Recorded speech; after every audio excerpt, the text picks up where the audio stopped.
Ibu, bapak, saudari, saudara, rekan-rekan muda, dan adik-adik sekalian, dimanapun kalian berada, bertemu kembali dengan saya Romo Tino SSCC di dalam catatan pesiarah.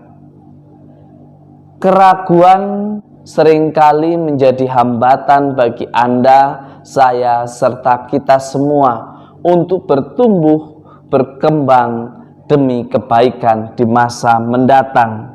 Bahkan kita seringkali mengatakan bahwa saya tidak mampu melakukan hal-hal yang besar. Tetapi janganlah jadikan keraguan untuk pengecualian bagi Anda dan saya sebagai orang beriman untuk membuat suatu keputusan. Karena hidup adalah sebuah perjalanan yang berisikan dari setiap kumpulan atas pilihan yang kita ambil dalam kehidupan. Sebelum kita mendengarkan permenungan dari catatan pesiarah, marilah kita membuat tanda kemenangan Kristus. Dalam nama Bapa dan Putera dan Roh Kudus. Amin. Allah Bapa yang Maha Pengasih dan Penyayang, Santo Bartolomeus Rasulmu telah mempercayakan diri dengan tulus hati kepada putramu karena iman.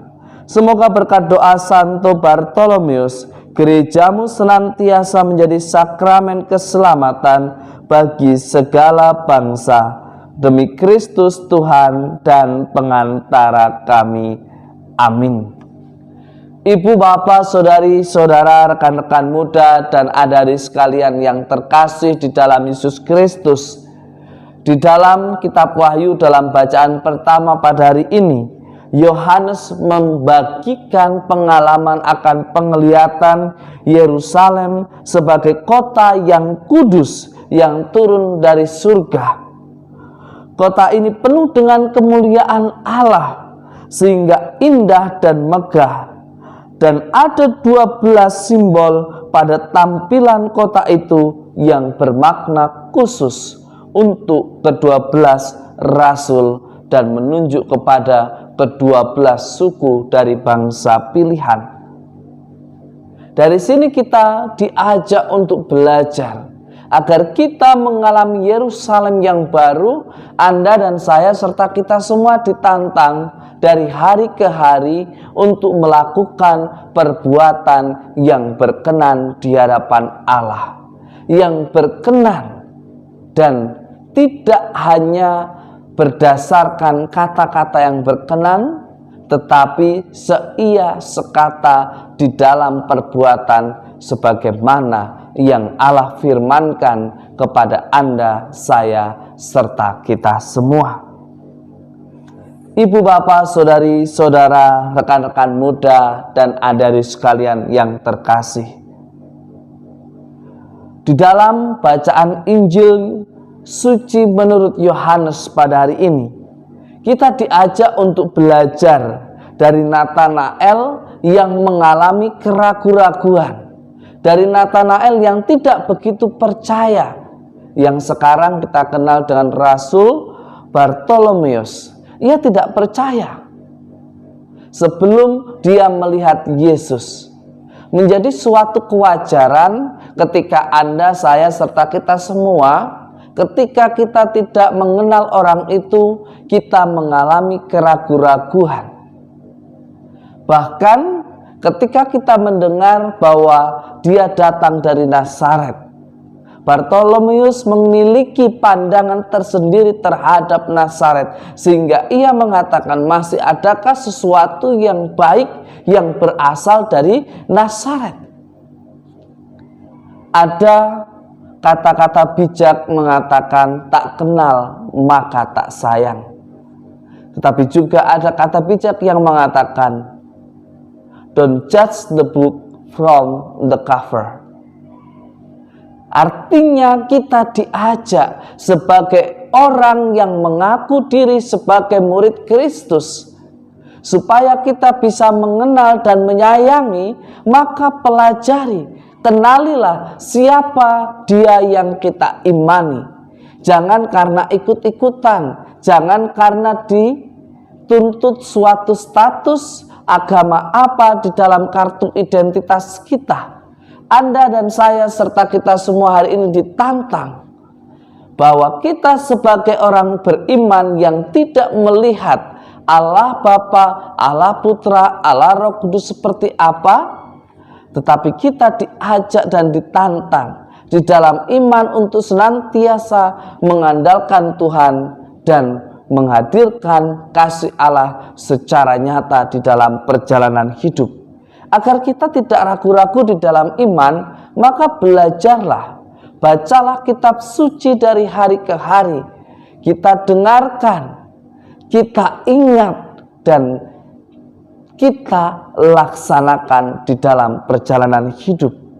Tentu ragu-ragu itu sangat wajar.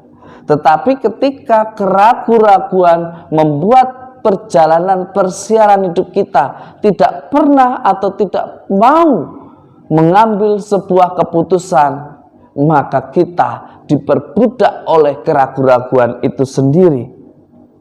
Sikap Bartolomeus pun mulanya meragukan Yesus, tetapi ketika bertemu dengannya, sapaan hangat dari sang guru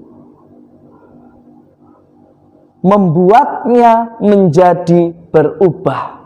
Sama halnya dengan Anda, saya, serta kita semua seringkali berada di dalam situasi yang sama, meragukan Tuhan dan segala kebaikannya. Maka kita perlu belajar dari Nathanael atau yang kita kenal dengan Bartolomeus, yang senantiasa mau membuka diri dengan penuh ketulusan. Ia tidak takut, meskipun ada keraguan-raguan, ia mencoba untuk mengenali Yesus.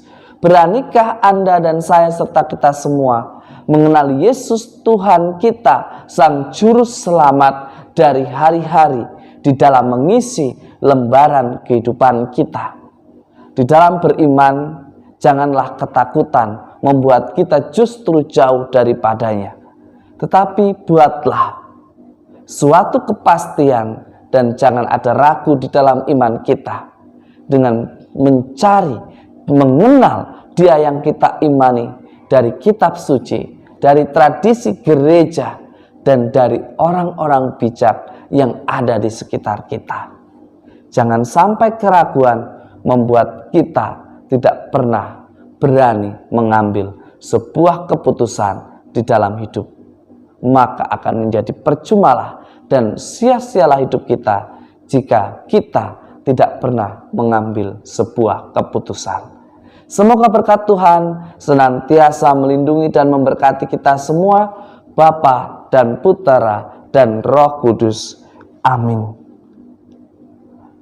Anugerah Allah begitu melimpah kepada setiap anaknya yang mengandalkan Dia. Tetapi seringkali anugerah itu tidak kita rasakan karena sikap keraguan-raguan kita. Beranikah kita menghadirkan kepastian di dalam iman, bukan hanya dalam kata-kata, tetapi juga di dalam tindakan nyata kita sebagai orang beriman. Tuhan memberkati. Amin.